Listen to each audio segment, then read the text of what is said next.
Too dark to sell, too masculine to model, too aggressive to work with.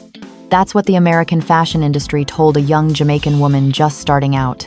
They pointed out that her features were strange, that her skin was an obstacle, that she would never fit the standards of beauty.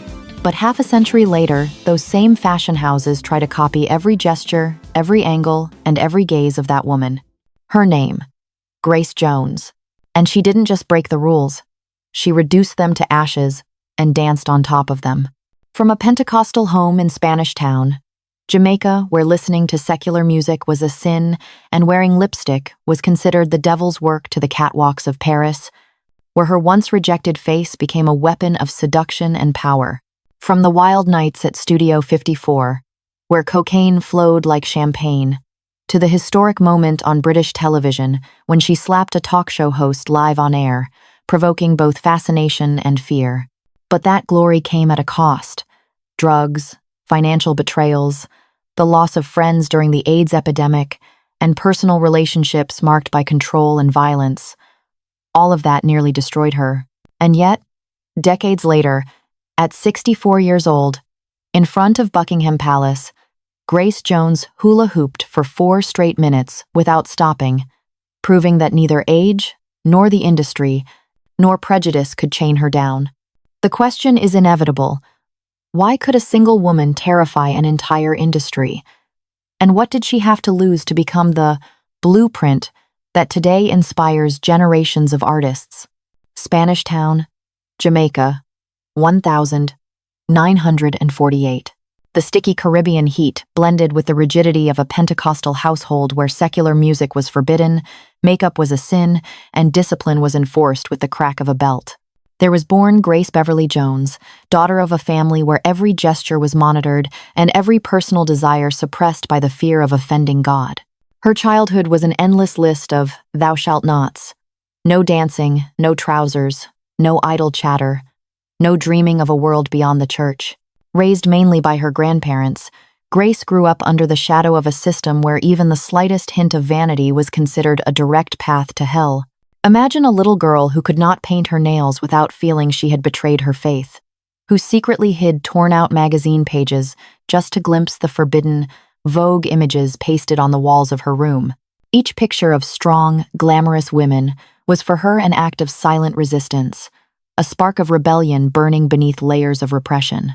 At 13, her life took a turn. She moved to Syracuse, New York, to join her parents, who had also become ministers. But instead of finding freedom, Grace discovered that the same chains followed her northward. The strict morality of her family had crossed the ocean with them. Yet something inside her could not be contained. A visceral need to express herself, to embody someone beyond the rules imposed on her. While her brother Noel aligned perfectly with family expectations, eventually becoming a respected bishop, and preacher Grace began to walk in the opposite direction. She wore makeup in secret, collected cheap jewelry as if they were sacred relics, and experimented with building an identity that defied dogma. Every smudge of eyeshadow and every clandestine lipstick was a small rebellion against a world intent on reducing her to silence. That early clash between strict faith and the desire for freedom would shape the rest of her life.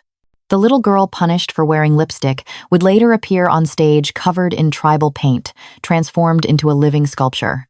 The teenager who hid fashion magazines in a drawer would end up dictating the aesthetics of an entire generation. In repression, Grace found the raw material for her future, the certainty that authenticity comes at a price, but also with power. By 1968, at 18, Grace made the first radical decision that defined her destiny. She presented her portfolio to Wilhelmina Models, one of New York's most renowned agencies. Standing before the agents, her 1.75-meter height, dark skin, and angular features were met with an immediate, curt response. Thank you, but no. The message was clear. Her beauty was not commercial, her face unsellable, her existence unfit for the narrow box of late 60s American fashion. But Grace was not one to surrender or seek approval. When the United States slammed the door in her face, she chose to open another in Europe. She boarded a plane to Paris, convinced that if her homeland would not accept her, she would find a stage that would. She did not know that this gamble would mark the beginning of the construction of a myth. Paris, 1970. A city still vibrating with the echoes of May 68, where fashion was learning to challenge its own limits. Grace Jones arrived with little money, a slim portfolio, and a determination not to hear another definitive no. At first, the Parisian agents echoed the same cold verdict she had faced in New York. Too dark, not marketable. All. But Paris held what America lacked: a restless, creative underworld willing to embrace what was unconventional.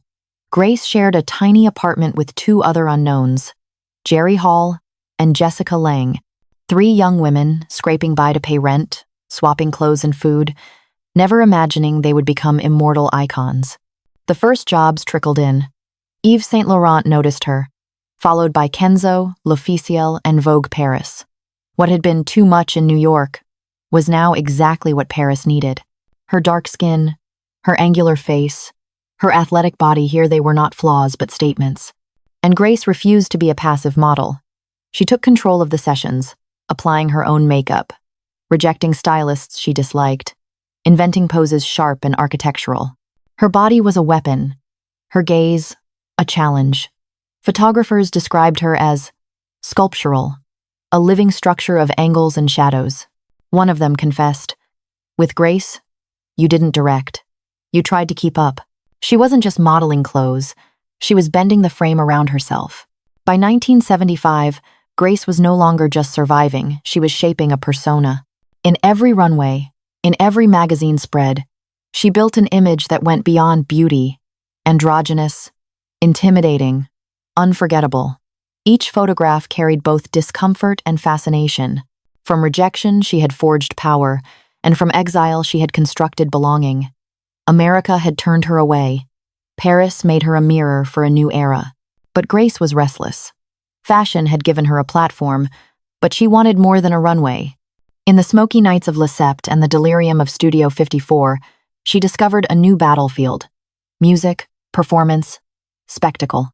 If the catwalk had not been enough to contain her, the stage would become her next conquest. And soon, the world would learn what happened when Grace Jones stopped posing and started performing. New York, late 1970 seconds. While Paris celebrated her as a muse for photographers and designers, Manhattan was writing another chapter of cultural history. Studio 54, the temple of excess, freedom, and delirium. It was not just a nightclub. It was mythology in motion. Warhol, Jagger, Bianca, Bowie, all orbiting the same flashing lights. And in the very center of that hurricane stood Grace Jones. She did not enter as just another guest. She entered as the spectacle itself. In 1977, she signed with Island Records and released her version of La Vie en Rose. A Jamaican woman reimagining a French classic on a disco beat should have been doomed to failure. But her deep, commanding voice and her stage presence that defied physics transformed the song into an anthem. She was no longer only a model. She was a performer, a singer, a living sculpture. Studio 54 became her laboratory. Her appearances weren't concerts. They were events. She descended from the ceiling in cages, strutted across the dance floor, painted head to toe by Keith Haring, merged herself with mirrors and geometry. Each night she was reinvented. Goddess, warrior, alien, predator. The crowd didn't just watch her. They surrendered to her intimidation. At her side was Jean-Paul Goudet, the artist who helped sculpt her into an icon of impossible angles. Together, they invented a new language of image, half futuristic, half tribal, entirely Grace. He admitted years later, "We wanted to intimidate the audience." And intimidate they did. But the brilliance came with a cost. In Studio 54, cocaine flowed like champagne flutes. It was the invisible engine of every dawn, the powder behind the flashbulbs. Grace partook as many did, without yet realizing the price hidden in those shimmering lines. She had created a persona larger than life, a creature that blurred the line between human and myth. But how long could a body endure such intensity? How long could the mask stay on without cracking? The answer would come live on British television in the form of a slap that echoed far beyond the studio. October 1981. The television set glowed under bright studio lights. On The Russell Hardy Show, Grace Jones sat in her sharp-shouldered outfit, every angle of her face carved like stone. Hardy, in a moment of casual disrespect, turned his body away to speak to another guest, leaving Grace ignored at the edge of the frame. What happened next became legend. Grace raised her hand and struck him on the back, again and again, live, in front of millions. The audience gasped. Newspapers the next morning branded her volatile, dangerous, unstable. Britain's establishment demonized her. But what many failed to see was that this was more than a tantrum. It was the visceral reaction of a black woman refusing invisibility at the hands of a white host on his own stage. The slap was not only for Hardy, it was for every rejection, every dismissal, every time the industry had told her she was too dark, too masculine, too much. The industry, however, responded with caution.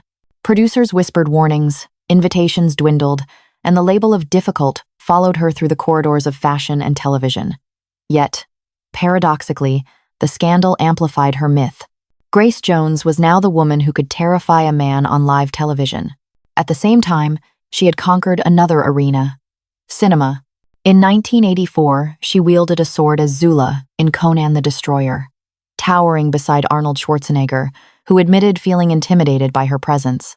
A year later, she became Mayday, the lethal assassin in the James Bond film A View to a Kill. Her image on the big screen confirmed what the world already whispered. Grace Jones was not just a model or a singer, she was a phenomenon that consumed every medium she touched. But behind the cameras, shadows thickened. The cocaine that had fueled the disco nights was taking its toll. In 1986, on holiday in Jamaica, she was arrested on charges of possession. Though released for lack of evidence, the humiliation burned. The indestructible woman had been caged, even if briefly. Then came betrayal. Her accountant had been siphoning her money for years. Half her fortune vanished in a haze of fraud and unpaid taxes. The empire she had built on rebellion crumbled beneath her feet. And the funerals began. The plague, as it was called then, swept through her world. Friends, lovers, designers, photographers, aides cut down her chosen family one by one. Grace found herself moving from memorial to memorial, carrying grief like an additional shadow. The cost of being Grace Jones was becoming unbearable. Fame had elevated her, but addiction, loss, and betrayal dragged her into a private abyss. What began as a revolt against convention had become a fight for survival. After the arrest in Jamaica and the discovery of financial betrayal, Grace Jones realized that the mask of invincibility had to come off, if only for a moment. She checked herself into rehab. Inside those sterile walls, stripped of makeup, stripped of lights, stripped of audience, she faced the harshest mirror, her own reflection.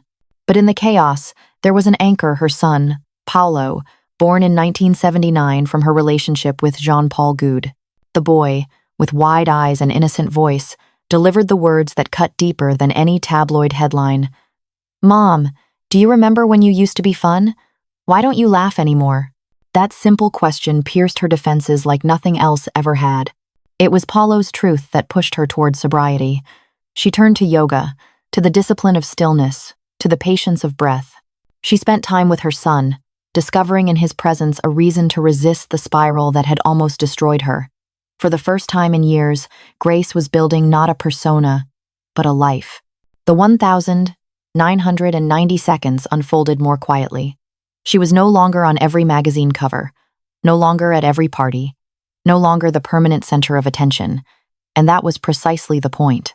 She withdrew from the spotlight, allowing herself to heal, to mother, to simply exist. Still, unpredictability followed her like a shadow. In 1996, she stunned everyone by secretly marrying her bodyguard, Attila Altenbay. What began as romance quickly turned into control and jealousy, a relationship she had to flee for her own safety. Paradoxically, they never divorced on paper. Legally, decades later, they remain bound. In 1998, another flash of the old Grace surfaced. At a private Disney World event, she lost herself in the music, tore off her top mid-performance, and was promptly banned for life from Disney properties. Her reaction was a shrug. "If Mickey can't handle me, that's Mickey's problem." This contradiction defined her reconstruction. A mother seeking stability, yet still an artist incapable of obedience. She had not retired, she was regrouping. While the world assumed Grace Jones had dimmed, she was sharpening her edges for a return that no one expected. The story of Grace Jones could never be told as a straight line of glory. Her life was a map of sharp turns, contradictions, and sudden descents. One such turn came in 1996, when she secretly married Attila Altunbey, her much younger Turkish bodyguard. What began as an intimate romance soon grew darker. The relationship, far from offering stability, slid into jealousy and control. Grace, who had built an entire career on independence and defiance, found herself needing to escape for her own safety. The irony was cruel. Though she fled, she never signed divorce papers. Legally, decades later, she remains his wife. The marriage was a mirror of her paradox. Publicly, Grace embodied rebellion against any form of restraint. Privately, she was drawn into a cage disguised as love. Again and again, she fought the same battle. Against the industry, against expectations, against men who tried to contain her fire. The shadows thickened in 1998. During a private Disney World event, Grace surrendered to the music, tore off her top in the middle of a performance, and scandalized the executives. The punishment was swift. A lifetime ban from all Disney properties. For anyone else, it would have been a career-ending humiliation. For Grace, it was little more than an anecdote. Her response, dripping with disdain. If Mickey Mouse can't handle me, that's Mickey's problem. By the end of the 1,990 seconds, the press painted her as eccentric, erratic, fading. She released less music, appeared in fewer films, rarely walked the red carpet. Yet in silence, Grace was preparing. She practiced yoga with monastic discipline. She wrote, composed, reflected. She raised her son, divided her time between Paris, New York, and Jamaica, far from the glare of constant scrutiny. The question was inescapable. After scandal upon scandal, after betrayals, after decades of being branded uncontrollable, could Grace Jones reinvent herself? The answer would not come in whispers. It would arrive in the form of thunder, in a storm named Hurricane. In 2008, when many assumed Grace Jones was nothing more than a dazzling relic of the 70s and 80s, she returned with a roar no one expected. Hurricane, her first studio album in 19 years. She was 60 years old.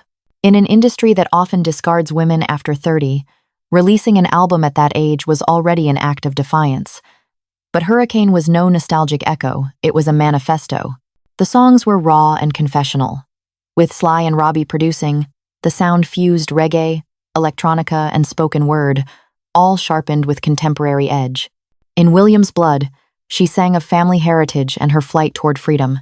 In This Is, she declared the identity she had built against all odds. And in Corporate Cannibal, her face distorted digitally. She predicted the aesthetics of the future, turning herself into a prophecy in pixels. Critics and audiences alike understood. Grace Jones was not a memory. She was still a creator, still dangerous, still unpredictable. On stage, she was incandescent. Sculptural costumes, impossible headpieces, feathers, mirrors, her body a moving artwork. Every concert was theater, ritual, spectacle. The defining moment of this rebirth came in 2012, during Queen Elizabeth II's Diamond Jubilee. Before Buckingham Palace, live on international television, Grace performed Slave to the Rhythm while hula hooping for 4 uninterrupted minutes. She was 64 years old, never missing a beat, never letting the hoop fall. The crowd roared. Among all the carefully rehearsed tributes, hers was unforgettable, a fusion of absurdity, defiance, and triumph. It was not simply a performance, it was a declaration. Age could not stop her, the industry could not silence her, prejudice could not chain her. Grace Jones was still a force of nature. When Grace Jones stepped onto the stage of the Diamond Jubilee in 2012, spinning her hula hoop with hypnotic ease, she sealed a truth that had long been whispered. She was no longer just a singer, a model, or an actress. She was legacy incarnate. At 64, the woman once dismissed as too dark and too masculine was proving that impossibility itself was her natural territory. That same fire ran through her 2015 memoir, I'll Never Write My Memoirs. With irony in the title and fury in the pages, She tore into the generation that followed her. She named names Madonna, Lady Gaga, Rihanna, Miley Cyrus, accusing them of borrowing her shock value, her fashion, her audacity, without ever paying the real price. "I am the blueprint," she declared. And it was undeniable. Before provocation became a marketing strategy, Grace had lived it as a visceral, dangerous truth. Her influence stretches across the fabric of culture. Designers echo the sharp geometry of her costumes. Photographers replicate the androgynous power of her poses. Pop stars inherit the theatricality of her performances. She is the ghost in every neon light, the shadow behind every avant-garde runway. But more than aesthetics, her legacy reshaped society. In a world that pushed Black models to the margins, Grace forced the industry to make space through sheer confrontation. Her androgyny questioned the rigid definitions of gender decades before fluidity entered mainstream vocabulary, and her refusal to be easy, pleasant, or manageable gave generations permission to be difficult, strange, demanding. In 2018, Jamaica recognized her with the Order of Jamaica, one of the nation's highest honors. The girl once punished for lipstick in Spanish Town had become a cultural heroine. The exile returned as a queen. Her legacy is visible in numbers, decades of career, countless covers, collaborations across art, music, and cinema. But perhaps the greatest proof lies in the language of her imitators. Every time an artist bends gender, every time a performer intimidates with beauty, every time someone declares the right to be too much, Grace Jones is there. In spirit, in blueprint. The myth of Grace Jones, like all powerful myths, has never been free of controversy. For some, her legacy is untouchable. She opened doors, shattered chains, redefined beauty and gender. For others, she embodies uncomfortable questions. Where does art end? And where does violence begin? The first point of contention is the Russell Hardy incident in 1981. Supporters say it was the symbolic act of a Black woman refusing invisibility on live television, a defiant slap against centuries of disrespect. Critics insist it was simply aggression, unjustifiable and reckless, proof of volatility rather than artistry. The truth perhaps lies in the tension between both readings.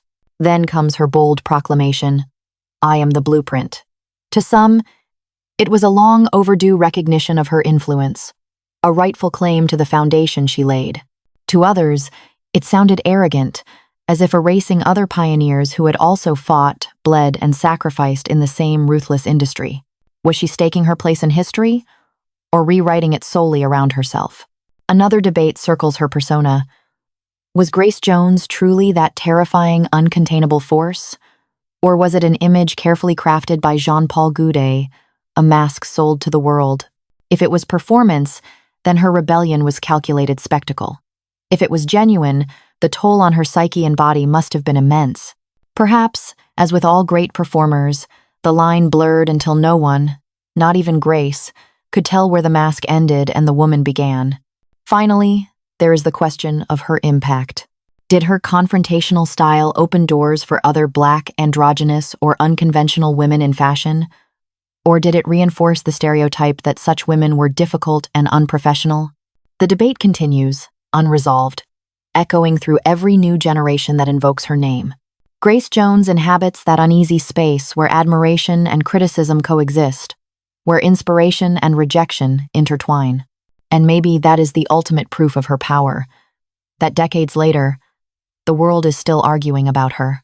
From the little girl sneaking lipstick in a Jamaican church to the queen hula hooping before Buckingham Palace, Grace Jones's life arcs like a hymn to freedom. Every step of her journey was a declaration of defiance against the molds imposed upon her. Too dark, too masculine, too dangerous, and yet too unforgettable to erase. The price she paid was steep.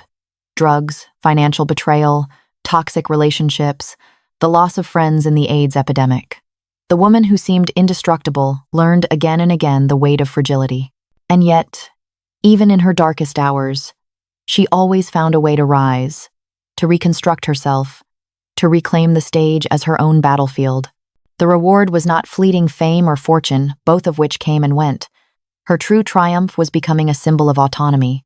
A Black Caribbean woman, androgynous and uncompromising, who refused to ask permission to exist. Her legacy is the permission she gave to others to be difficult, to be strange, to be too much, and to demand respect for it. Designers, musicians, activists, and outsiders of all kinds still draw strength from her blueprint, not because they copy her costumes or her hair, but because she embodied the courage to live without concessions. And so the final question remains, hanging over us like a challenge. In a world where shock has become a marketing strategy, do we still dare to risk everything for genuine difference? From the little girl sneaking lipstick in a Jamaican church to the queen hula hooping before Buckingham Palace, Grace Jones's life arcs like a hymn to freedom. Every step of her journey was a declaration of defiance against the molds imposed upon her. Too dark, too masculine, too dangerous, and yet too unforgettable to erase. The price she paid was steep. Drugs, financial betrayal, toxic relationships, the loss of friends in the AIDS epidemic. The woman who seemed indestructible learned again and again the weight of fragility. And yet, even in her darkest hours, she always found a way to rise, to reconstruct herself, to reclaim the stage as her own battlefield. The reward was not fleeting fame or fortune, both of which came and went. Her true triumph was becoming a symbol of autonomy. A Black Caribbean woman, androgynous and uncompromising, who refused to ask permission to exist. Her legacy is the permission she gave to others, to be difficult, to be strange, to be too much, and to demand respect for it. Designers, musicians, activists, and outsiders of all kinds still draw strength from her blueprint, not because they copy her costumes or her hair, but because she embodied the courage to live without concessions. And so the final question remains, hanging over us like a challenge. In a world where shock has become a marketing strategy, do we still dare to risk everything for genuine difference?